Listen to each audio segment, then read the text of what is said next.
Buon pomeriggio, sono Franco Romengo, un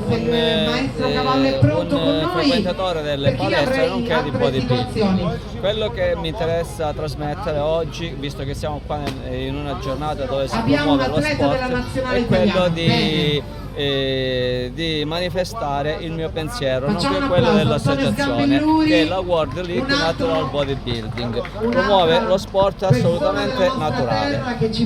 Questo, voglio dire, sin dai tempi antichi, quando si pensa al bodybuilding, si pensa solo ed esclusivamente al doping, mentre in realtà non è così. Si possono avere anche dei risultati, se andate a fare una piccola ricerca vedrete che sono stato 2 volte campione italiano nazionale, terzo posto ai campionati europei in Francia e quinto posto su 16 campione mondiale della World League Natural Bodybuilding.